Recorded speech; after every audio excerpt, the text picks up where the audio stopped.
Lição de número 63. O título é Quem sois?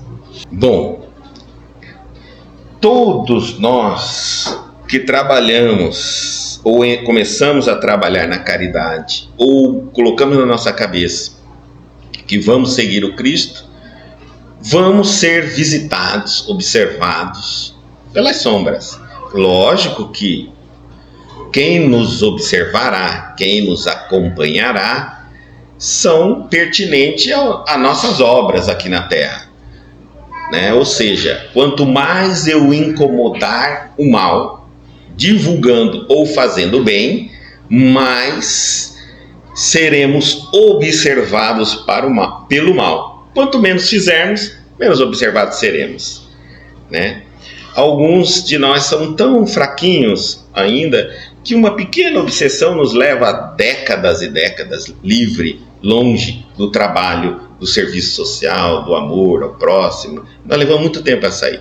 Outros apanham praticamente 3 vezes ao dia, de manhã, de tarde e de noite, ainda estão em pé, trabalhando, produzindo.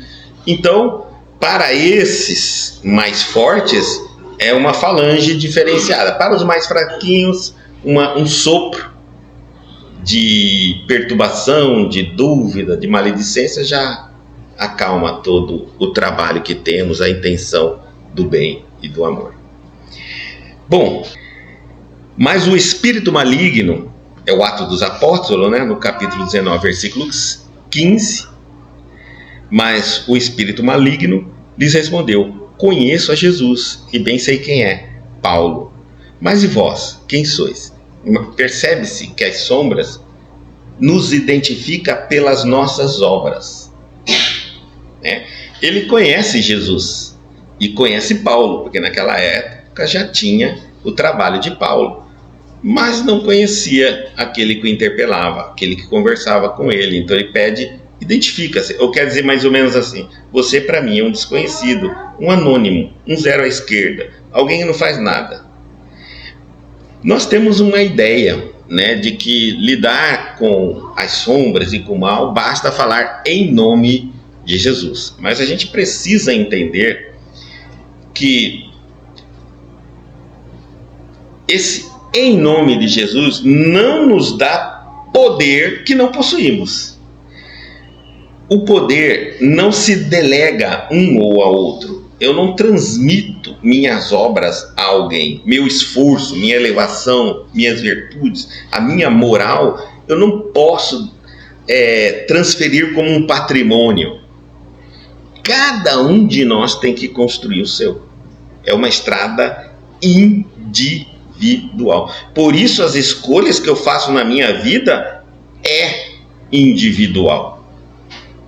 Tá certo? Não tem como condenar ninguém, qualquer caminho que façam de escolhas. Todos os caminhos nos levam ao aprendizado, ao aprimoramento na estrada que cada um de nós escolhemos. Isso nos resulta evolução, resulta-nos experiência, moral, e assim nós estamos caminhando. Cada um como consegue e na velocidade que é possível. Não tem como eu dizer: você está devagar, você está rápido, você faz mais, outro faz menos. Não, cada um está fazendo naquilo que é possível ser feito. Então, qualquer expressão de comércio na leitura tem sua base no poder aquisitivo. Para obter é preciso possuir. Comércio, transação, no mundo material eu tenho dinheiro, eu compro. Eu tenho que dar algo, eu tenho que ter algo. E como no comércio o que deve ser trocado é moeda, é dinheiro, então eu tenho que ter para fazer uma transação comercial. No intercâmbio dos dois mundos, terrestre e espiritual, o fenômeno obedece o mesmo princípio. Ou seja, para que eu crie uma relação com o mundo espiritual, eu também tenho que ter algo. E é isso que Jesus veio nos falando sempre. Eu tenho que ter virtudes, eu tenho que ter moral, eu tenho que ter experiência. Não adianta eu me aventurar no mundo espiritual sem nenhuma dessas características, sem possuir, sem me aprofundar, sem adquirir isso, né? Porque não adianta eu pensar que basta falar em nome de Jesus quando eu precisar e as portas vão se abrir. mas eu não me aprofundo, não estudo, não me aprimoro, não me elevo, não adquiro uma moral suficiente. Porque no final da história, é como o Espírito vai falar aqui, ó, quando eu disser para ele assim, faz isso, sai aí, em nome de Jesus, fique quieto em nome de Jesus, não sei o que, em nome de Jesus. Ele vai falar, olha, Jesus eu conheço, tanto que eu não estou incomodando ele, estou incomodando você. Quem é você? E é aí que a gente vai parar para pensar o que eu tenho feito na minha vida, da minha vida, para dizer, eu sou fulano de tal, né?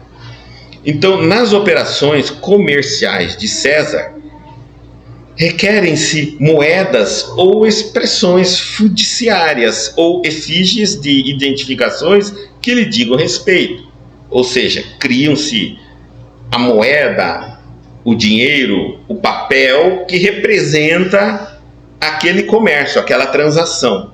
Nas operações de permuta espiritual, requisitam-se valores individualíssimos com os sinais do Cristo. Quais são os valores individualíssimos com os sinais do Cristo? Virtudes.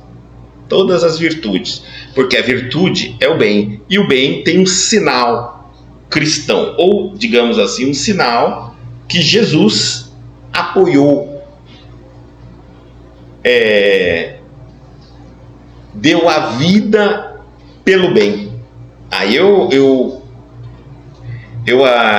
compreendo essa. Jesus não deu a vida por nós. Nós o crucificamos. E não tinha jeito dele não ser crucificado, só se ele reagisse, né? Então, ele não deu a vida por nós. Quando eu levo uma pessoa numa praça e vou bater nela até morrer, ela tem dois caminhos. Ou ela reage, ou ela espera até nós matarmos. Mas se nós o matarmos na pancada, ele não morreu por nós. Ele morreu porque ele não tinha como. Ou ele reagia, ou ele morria. E ele optou por morrer. Então Jesus não morreu por nós. Nós o assassinamos, o matamos, o crucificamos. E ele, para não reagir, o corpo não aguenta tudo aquilo. Morreu. Então nós o matamos. Mas ele morreu pelo bem, para provar-nos que o bem pode não vencer fisicamente o mundo, mas vence moralmente e espiritualmente nós. Porque este mundo, como não era do Cristo, dito por ele mesmo, então fisicamente ele não tinha como vencer, a não ser que ele reagisse. Mas ele mostrou, entre uma reação e o bem, eu vou ficar com o bem. E pelo bem eu morro. Tá bom? Não é covardia. Ele não deixou de reagir por covardia, porque a força nossa era maior que a dele, também por fraqueza. Não, ele deixou de reagir porque ele optou. Se eu reagisse, eu colocaria duas forças de igual. E a minha palavra, a minha mensagem de paz, de amor, de bondade, se perderia. Eu me tornaria igual. Às vezes, para nós lutarmos com o mal, nós vamos ter que perder terreno, local, onde eles já estabeleceram o reino deles. Senão, nós vamos entrar numa guerra de igual para igual. Então, exigem momentos onde as coisas mudam. O que eu quero dizer é, vamos supor que eu vejo que um determinado costume na sociedade ganhou muita força. Esse costume, ele degrada a sociedade. Hoje nós estamos vendo uma série de comportamentos que eu diria nada moral, nada ético, e isso está avançando. Bom, se eu tentar hoje falar um pouquinho a favor disso, aquilo, eu vou preso, vou isso, vou aquilo, vou ser recriminado. Então, e eu criar uma revolução armada ou uma guerra, não adianta. Aí eu estou perdendo, eu estou deixando de lado a paz, o amor, a tranquilidade, o equilíbrio para ir para uma um afrontamento, uma guerra, uma disputa de igual para igual. Então, por mais que eu esteja com a vontade, com a verdade, e ela ainda não está pronta, não germinou, não floriu, não tem como produzir frutos neste momento em que eu tenho uma verdade para ser dita, eu não preciso me calar. Eu falo porque é o que eu penso. No entanto, eu não vou ficar aguardando eco de retorno, porque não haverá, não é possível, não há terreno propício para isso. As verdades que Jesus havia nos dito naquela época, não havia ainda preparado o terreno no planeta Terra, na mente humana. Então não tinha como ter eco aquelas palavras positiva, que era da qualidade dos ensinamentos dele, positivo. Bom, era natural que, se não há um eco, se não encontra espaço para florir, para frutificar, para crescer uma verdade como a do Cristo no coração do homem, viria o que o homem na época poderia lidar. E veio a violência, a punição. Quando a violência e a punição chegam na fonte da verdade, que é de paz, de equilíbrio e de amor, e oprime, não há o que ser feito.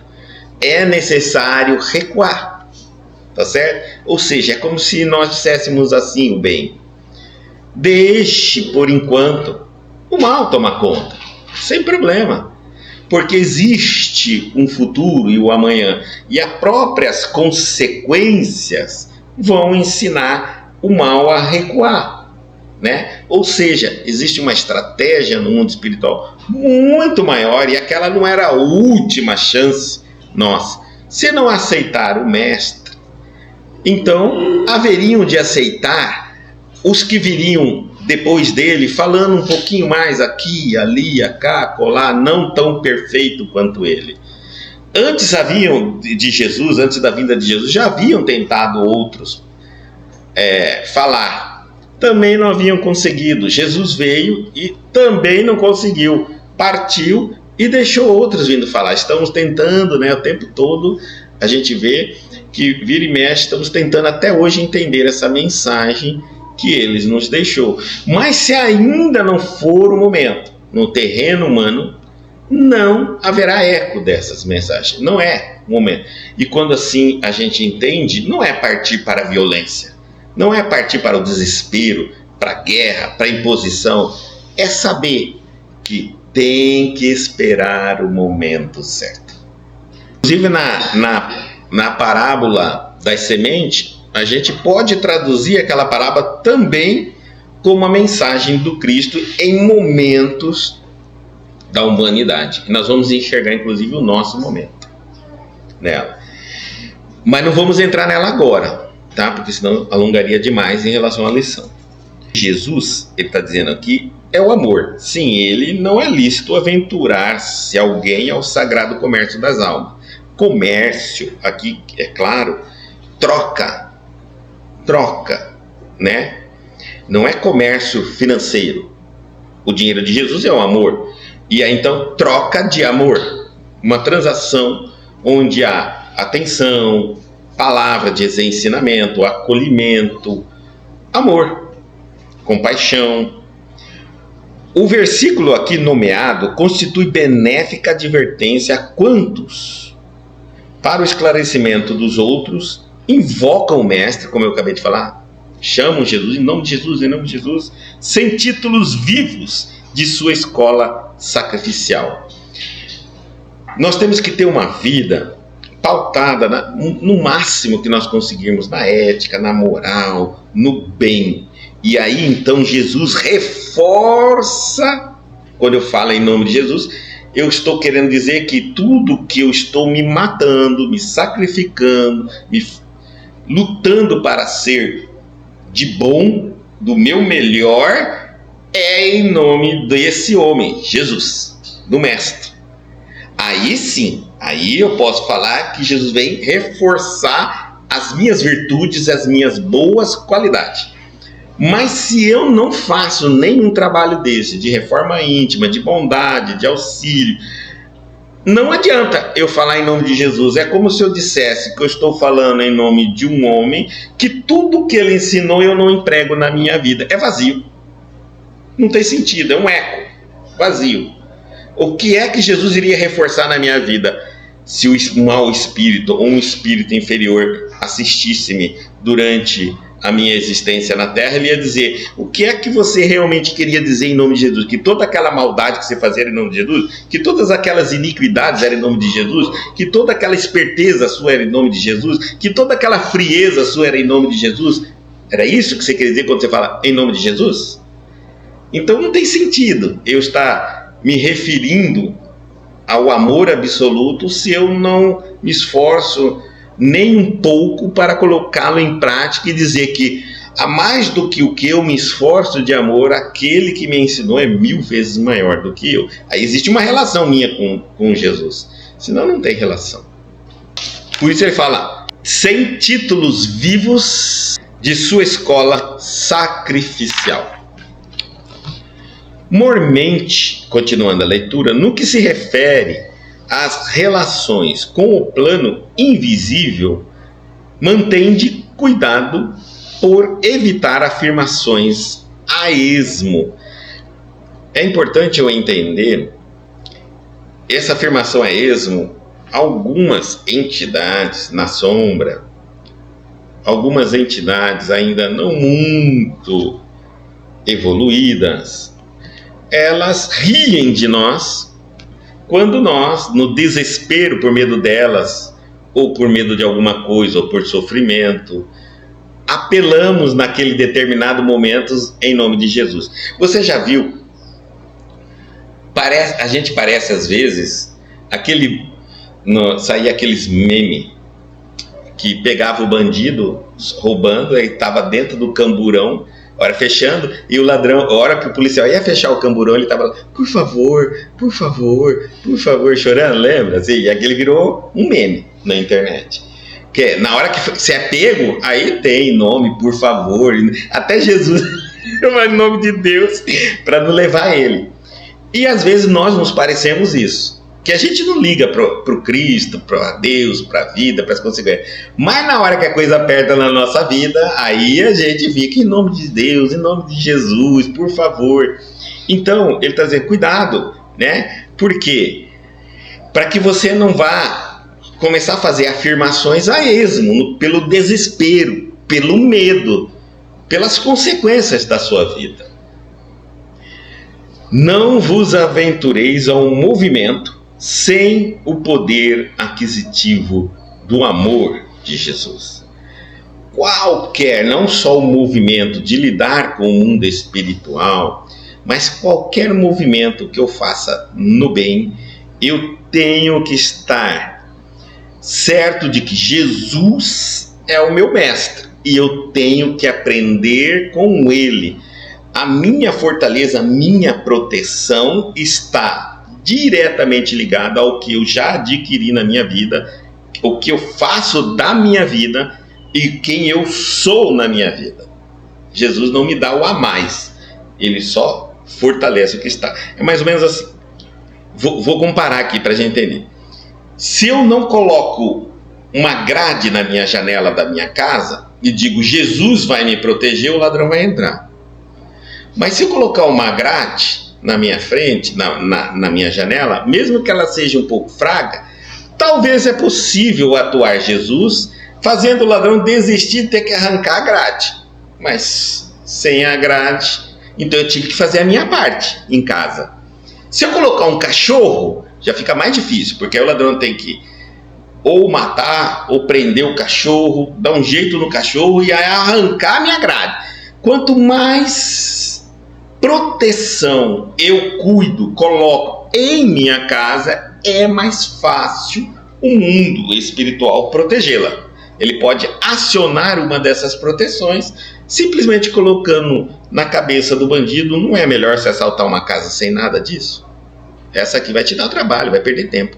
E ele pode largar de sua casa. Então eu fiz a minha parte e Deus faz as outras. Na vida nossa espiritual é isso. Eu tenho que fazer a minha parte em relação à minha vida. ser moral, ser ético, ser bom, ser caridoso, ter virtudes.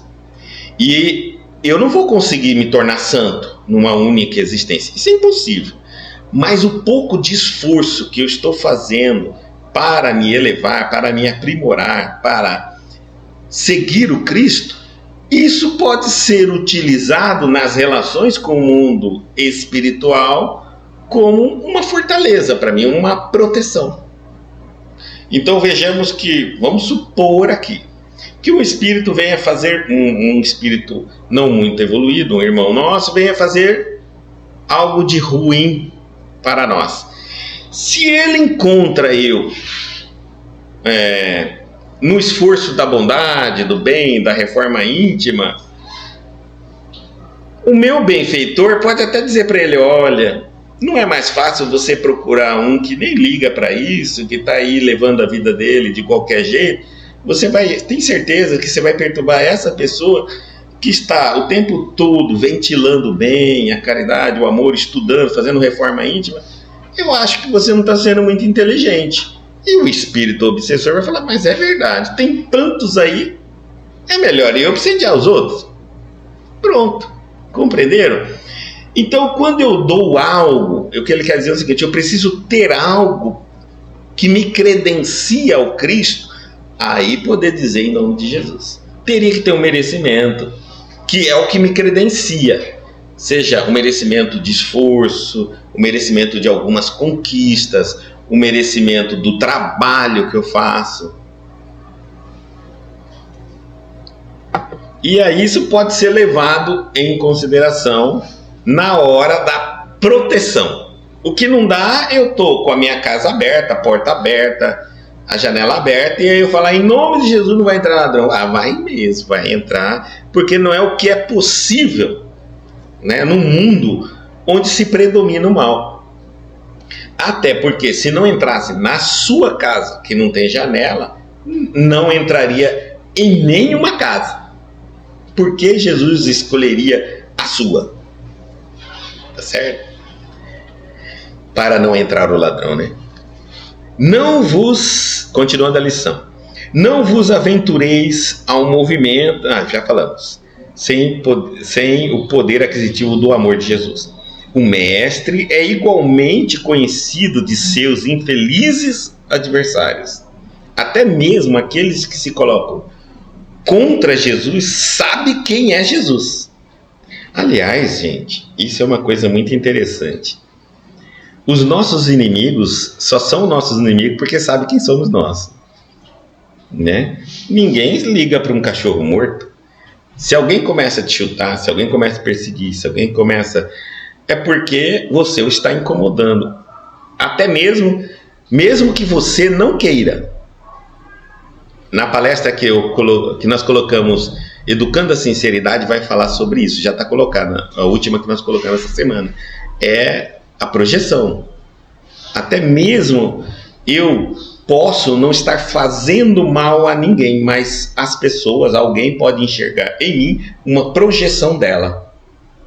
E aí ela vai disparar contra mim. Não é que eu estou lhe prejudicando. Eu estou apenas sendo o gatilho da projeção dela. O mestre é igualmente, então, conhecido de seus inferiores adversários. Os discípulos sinceros do Senhor são observados por eles também, pelos adversários do Cristo. Ele está falando assim, até os discípulos sinceros são observados pela sombra. Óbvio. O bem não disputa com o mal. É o mal que disputa com o bem. O mal tem que lutar para estagnar a ilusão do homem, para manter a preguiça humana, para estagnar a evolução humana. Porque a evolução é uma lei natural. Todos nós vamos evoluir. Quanto tempo leve, vamos evoluir. Então, quem luta para que a gente não evolua, quem luta contra a lei natural da evolução é o mal. O bem só tem que trabalhar. aguardar. Se agora não deu de eu fazer algo, amanhã vai dar. Se amanhã não dá, depois de amanhã dá. É uma lei natural. E o mal continua lutando o tempo todo para que a gente não tenha essa iniciativa de crescer, de melhorar, de transformar, de modificar. Tá certo? Isso é natural. Então não é o mal. O mal nunca luta com o bem. Ele, se você escolhe o bem, ele se aproxima, te ajuda e te auxilia. Mas se por algum momento você fraquejar, escorregar, vacilar, ele só diz assim: calma, haverá outro tempo. Mais uma vez, novas oportunidades, sem desespero, é a lei, né? Então por isso que a gente vê que o mal fica de olho em todos os discípulos, em todas as pessoas que adentram na religião, começam a fazer a reforma íntima, começam a evoluir, começam a progredir, começam a fazer o bem, começam a contaminar o bem. Aí já começa a ser observados pelos inimigos do Cristo. Os inimigos da luz reconhecem-lhes o sublime valor. E quem não reconhece?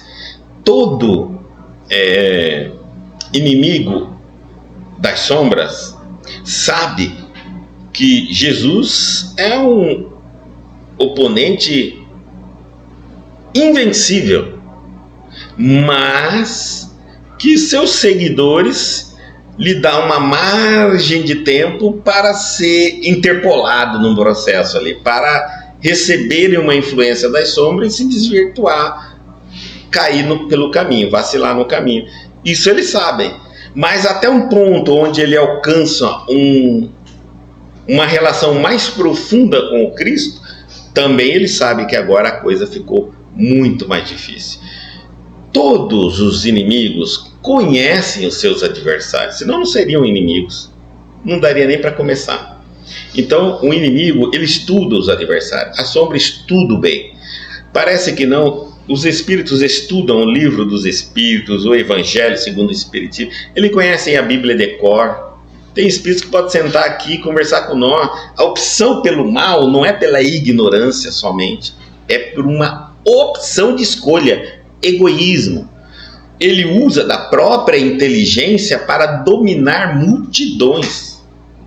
Então, ele é uma pessoa muito estudada, é uma pessoa muito culta, é uma pessoa muito preparada para praticar tanto o mal quanto o bem. No entanto, ele optou pelo mal, porque pelo mal ele pode fazer do jeito dele.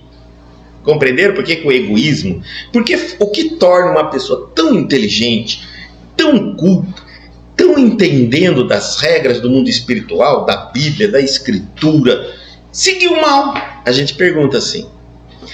Existe uma coisa dentro de nós, se eu seguir Jesus, eu sou só um servidor, uma grama, um matinho que nasce. Mais ninguém, porque o mestre sempre será o mestre. Mas se eu seguir do meu jeito, eu vou dominar multidões, vou enganar multidões, eu serei o mestre. Egoísmo, orgulho, ego, vaidade é que nos faz sair da linha. Eu não quero dividir a minha luz, o meu palco, o meu trabalho com o mestre. Compreenderam? Eu quero ganhar tudo sozinho.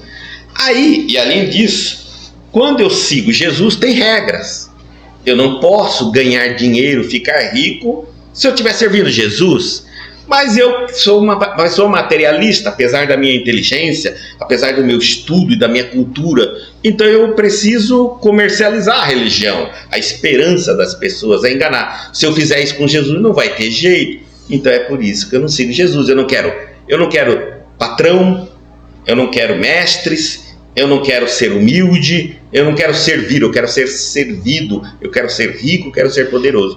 É onde eu divorcio do Cristo. Não porque não conheço as leis e as regras, mas porque eu quero me beneficiar dessas leis e dessas regras. Óbvio que quando eu faço isso, eu estou iludido. Mas quem de nós não está iludido de uma maneira ou de outra quando deixa para mais tarde servir ao Cristo? Quem de nós? Não é isso? Então, uns deixam, semana que vem eu começo a servir, outro mês que vem e outro na próxima existência. É assim que funciona. Então, quando a gente vê uma pessoa estudiosa, conhecedora da Bíblia, dos ensinamentos do Cristo, culta, e de repente escambando para o materialismo, entenda, ainda ela vai tentar um outro caminho. Se não der certo, ela vai então voltar para o Cristo. Então, como não vai dar tempo nesta existência, talvez na outra será um grande servidor. Nunca se engana, e sempre nos lembremos, Paulo de Tarso não nasceu Paulo de Tarso. Quem o transformou foi o Cristo. Ele era um doutor da lei, um conhecedor profundo da lei de Moisés. Isso é importante eu entender. Então, e olha que quando surgiu Cristo, foi difícil dele largar de Moisés e seguir Jesus, porque Jesus era oposto a Moisés. Enquanto Moisés, Deus, erguia templos, e ergue até hoje, construções faraônicas, né? Recebia dízimos da população, para o Cristo Deus habitava o coração humano, destituiu todos os templos que existiam, tá certo? E praticamente levaria todas as religiões à falência financeira. Já que Deus está aqui dentro, por que eu vou lá no templo todo de mármore bonito, ainda dá parte do meu salário ali dentro, doação? Não, de maneira nenhuma. Deus está aqui, eu falo com ele de graça na minha casa, né? Então, o que mais? Enquanto Moisés, a lei de Moisés, olho por olho, dente por dente, aqui se faz, aqui se paga, Jesus perdoai até 7 vezes, 77 vezes. Quer dizer, poxa, para um homem acostumado a julgar e cobrar aqueles que erravam, agora ele teria que perdoar 7 vezes, 7 vezes. Vai ficar a vida inteira perdoando? É como se ele falasse assim, eu vou me sentir um bobo. Todo mundo faz o que quer e eu só fico perdoando, Então realmente Jesus veio e atingiu as bases ainda da nossa cultura, que não estávamos preparados para um homem totalmente embrutecido naquela época. Isso e outros ensinamentos do Cristo, ele tornou-se, para a visão de Saulo, um adversário de Moisés, da lei de Moisés. Então ele começa a perseguir os cristãos, mas depois Jesus mostra que os seus ensinamentos é um aprimoramento à lei de Moisés. E como é um aprimoramento, a partir daquele instante ele deixa Moisés de lado e vai seguir o Cristo. Por isso que nós espíritas só seguimos o Novo Testamento. É o que Jesus nos ensinou, é o que Jesus demonstrou e exemplificou. Eu não troco nada do mestre por Moisés. Moisés não é o meu mestre é Jesus. E se ele disse perdoar, eu vou perdoar, mesmo que a lei italiana diz que olho por olho, dente por dente. Tá certo? Por exemplo, é um dos itens, tá? Que a gente vai trabalhando nisso. E aí ele está continuando dizendo assim: quando vos dispuserdes, porquanto a esse gênero de trabalho, não ouvideis vossa própria identificação. Não perca nunca a preocupação de quem você é e o que você está se tornando. Quais são suas obras, o que você está aprendendo, como você está desenvolvendo suas virtudes. Nunca perca isso de foco. Ele está falando a sua própria identificação. Não fica apoiado em nome de Jesus e vai fazendo sua vida o que você quiser, só chama Jesus na hora que você precisa. Porque provavelmente, ele está dizendo, sereis interpelado por representantes do mal. Eles vão se apresentar, que vos perguntarão quem sois, o que fizeram, o que você faz, quem é você, né? A gente está vendo constantemente uns levam mais tempo, outros levam menos tempo, surge alguém, fica famoso numa determinada religião, depois vai descobrindo as falcatruas, vai preso. Outro vai fale, outro vai aqui, outro vai ali. Fora outras forças que atuam, nós sabemos que tem diversas forças. Mas, se nós pensarmos que neste mundo o império ainda é do mal, as religiões mais bem-sucedidas, mesmo com falcatrua, vão sobreviver.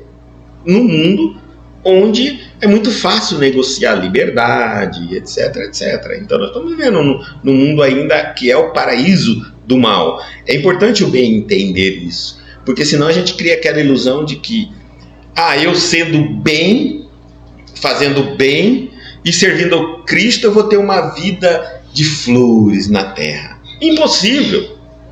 Impossível!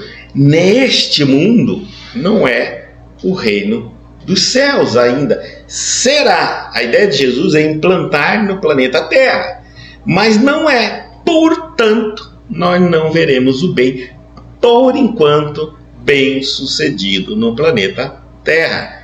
Agora, por esses momentos, quando mais tarde o coração do homem já estiver mais dócil, mais evoluído, a palavra for mais encantadora, mais atraente, aí sim nós estaremos vendo a mudança do mundo para melhor, e a expressão do reino de Deus nós vamos encontrar em todos os lugares, que é essa implantação, esse movimento de bondade por todos os seres humanos, pelos animais, pela natureza, pelo próximo, independente da raça, da nacionalidade, da cor, enfim, tá bom? Mas hoje não podemos. Então, quando eu vou me tornando uma pessoa de bem, eu não posso acalentar aquela ideia, senão eu vou me desiludir, que o mundo vai ficar bom do dia para o outro. Não, ainda não.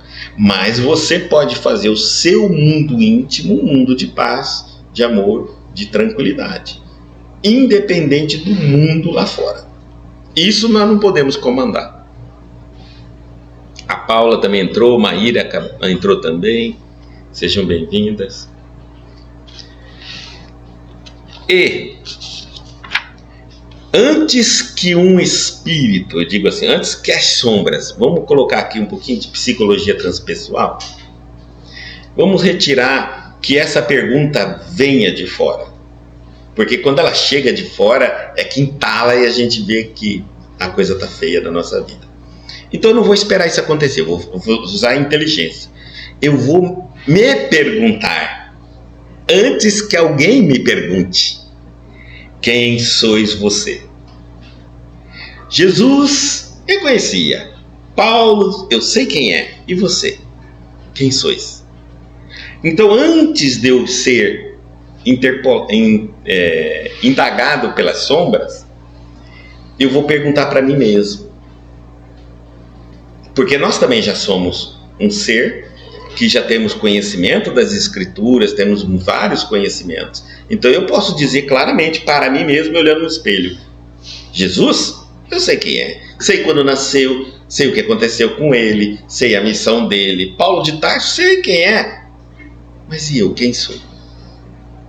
Quem eu sou? Como eu poderia me definir no mundo espiritual? Quem sou eu? Porque a relação agora que eu estou falando é com o mundo espiritual. Aqui na Terra você pode ter um nome, uma família, um cargo, um monte de coisa. Não. Nós estamos falando de uma relação espiritual. Se eu morresse agora, quem sou eu? Um espírito chegaria próximo de mim e dizia assim, quem é você? O que você diria? Você diria tudo o que você foi?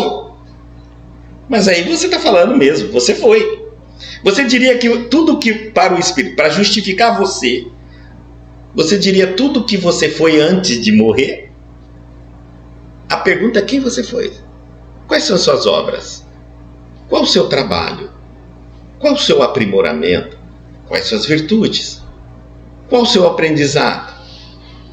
Como? Eu diria assim, ele diria assim, me presta o seu diário da vida, da sua vida. Então vamos dizer que nós tenhamos, e existe isso, né? Está tudo registrado, ou seja, é como um filme mesmo. A gente pode assistir quando quiser. Por isso que os espíritos podem, sem estar presente na época dos acontecimentos do Cristo, eles podem relatar em livros, né, tudo o que aconteceu com detalhes impressionantes, porque eles podem assistir nos registros acasiásticos que existem do templo. Eles podem voltar na época que for e assistir.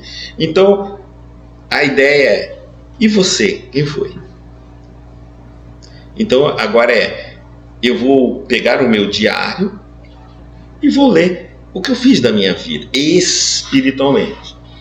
Como eu ocupei meu tempo, minha mente, meu coração, minhas atitudes, o que eu adquiri nesse período na escola da vida. Eu nasci de um jeito, morri melhor, mais experiente. As experiências que eu tive na vida me tornaram mais amargo, mais ressabiado, mais descrente, mais distante de Deus, ou me fez enxergar Deus. Eu me tornei, com as pancadas da vida, mais humilde, mais dócil, mais amoroso, mais próximo do Cristo. Eu busquei o Cristo ou eu me afastei do Cristo? Né? As pancadas. Aí tem a parte do nós que a gente também lê. E a tranquilidade da vida? Porque nós temos 5 áreas. Então nós vamos lá ver. Alguém diz assim, na área da saúde, eu não tive problema. Quando eu adoeci, morri. Mas não posso dizer que eu fui uma pessoa que soube na vida da terra, enquanto estive, o que é dor, que é a área da saúde. Então eu fui muito feliz no campo da saúde. Não conhecia a dor. Mas quando eu conheci uma pessoa assim, quando adoeceu era câncer e morreu. Não conheceu a dor. Bom, mas o que eu fiz com a minha saúde? Com essa bênção? Porque não só as pancadas da vida que nos faz crescer, as bênçãos devem fazer também. Porque eu já parei para pensar, por que eu não adoeço? Mas quando eu passo nos pátios dos hospitais, das policlínicas, lotado de pessoas, eu nunca parei, nunca conheci um hospital. Nunca conheci. O máximo que eu conheci o hospital quando eu ia visitar alguém. Por que eu não adoeço? Algo eu tenho que dar em troca. Bom, o que eu fiz com a minha saúde? Na área financeira, enquanto pessoas que trabalham sol a sol, lutam para pagar a conta de água e de luz, eu posso chegar um dia e dizer assim, nessa minha última vida, eu não conheci problema financeiro. Eu nunca passei necessidade mesmo.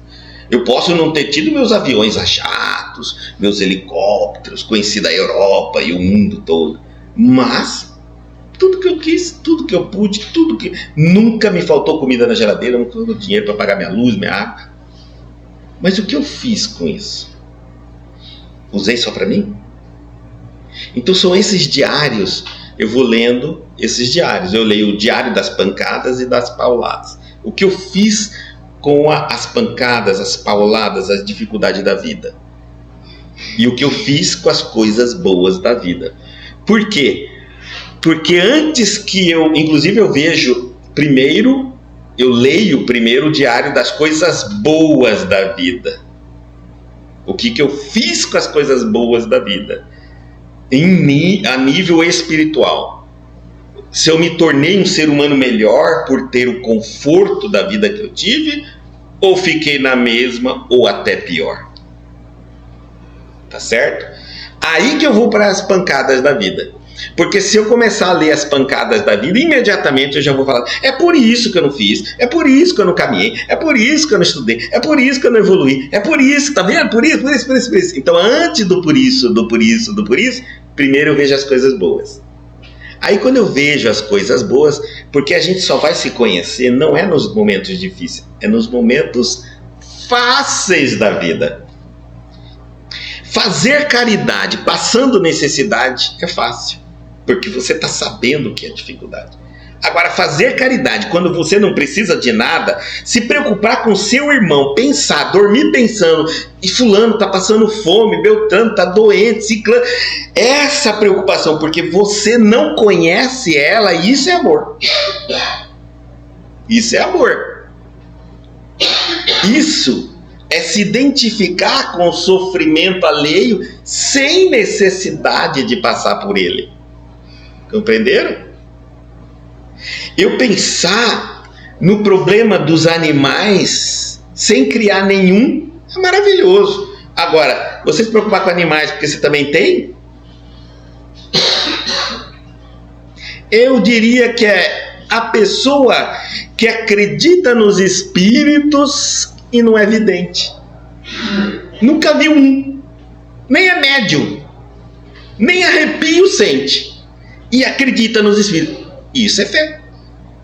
Porque o outro, ou ele tem fé, se ele vê o espírito, se ele toca com o espírito, se ele fala com o espírito, se conversa com o espírito e não acredita em espírito, então ele é louco.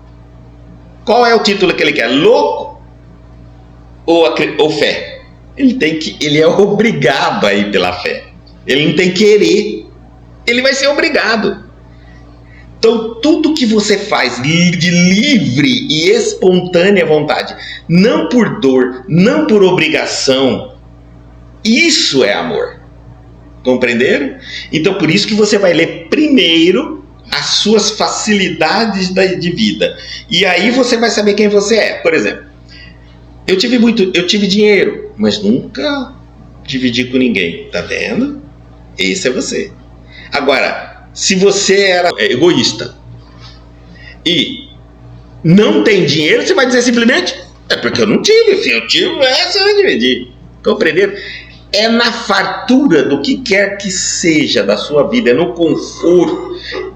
É como se eu dissesse assim: dele total conforto, Deus dissesse assim para nós: vamos ver como ele age, se ele pensa no próximo, se ele se preocupa com o próximo, ou ele olha para o umbigo dele só para ali, tá bem, tá bom, vai embora, e passa a vida até morrer. Tá certo? Então, antes que alguém nos pergunte: e vós, quem sois? É melhor eu acordar todo dia e fazer essa pergunta me olhando no espelho: e eu, quem sou? Jesus eu conheço, Paulo Tarso eu conheço. E eu, quem sou? O que eu estou fazendo na minha vida? Por que eu não posso me tornar alguém importante na minha vida? Na minha vida, não importante no mundo. Esquece. Eu estou falando importante na minha vida. Algo que eu tenha na minha vida espiritual, não na minha vida material. Porque toda gente fala assim: por que eu não posso tornar alguém importante? Alguém vai falar assim: mas eu não quero mais trabalhar. Não. Eu estou falando na vida espiritual. Ou seja, eu estou hoje fazendo parte de algum grupo, de uma oração, eu ajudo alguém que precisa, eu acalento, o que eu faço além de mim? Eu sou importante. Importante é quando a pessoa importa-nos, tá certo? Importante não é ser... Eu crio dependência em pessoas. Se você é dependente de alguém, você não é importante para essa pessoa. Você é um vício dela. É diferente. Você está fazendo mal a ela. E vou dizer a verdade: todas as vezes que você cria dependência nas pessoas, você vai ser praguejado até quando você não puder mais atender. Droga, qualquer droga, é que cria dependência. Se eu criar dependência na vida de alguém, eu sou uma droga. E por que a gente fala mal da droga? Porque toda vez que ela falta, dá síndrome de abstinência. Tá certo? Se eu falto na vida de alguém e alguém não é mais nada na vida, porque tudo dependia de mim, eu sou uma droga. A droga da vida dela. Compreendeu? Então, importante é quando eu trago algo que a pessoa leva para dentro dela. Importar. Trazer para dentro. Pode ser um ensinamento, pode ser uma uma experiência, pode ser um comportamento, qualquer coisa, mas eu sirvo de inspiração para ela modificar para dentro. Eu nunca vou ser esquecido quando eu me torno uma pessoa importante na vida de alguém. Mas se eu tornar uma pessoa que criou dependência, eu vou ser sempre maledito. Porque quando a pessoa... Primeiro ela vai passar um período sentindo minha falta e me maldizendo. Depois ela vai passar um outro período me culpando por tudo que ela não cresceu, desenvolveu, progrediu e fez porque eu não deixei. Vocês já pensaram nisso? Você, depois de desencarnado, fica ouvindo essas acusações?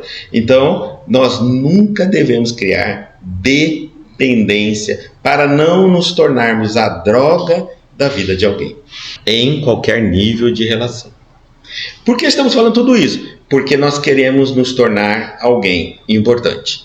Primeiro, para nós, no mundo espiritual. São 2 pontos, né? Então eu quero me tornar importante, ou seja, quer ver uma coisa? Como eu vou se você falou que é importar exemplo, conhecimento,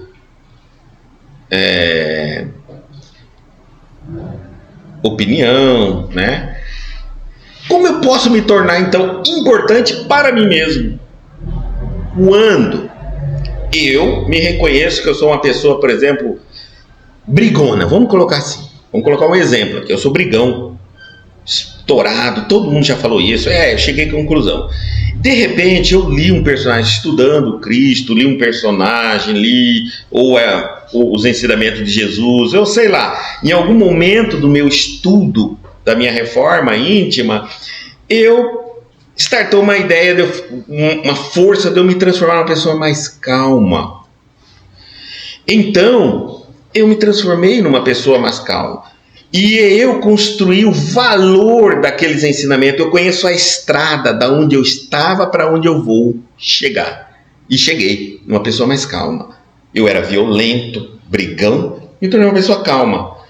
Eu sou importante para mim, sou tanto que eu vou dar o próprio exemplo da minha vida para muitos.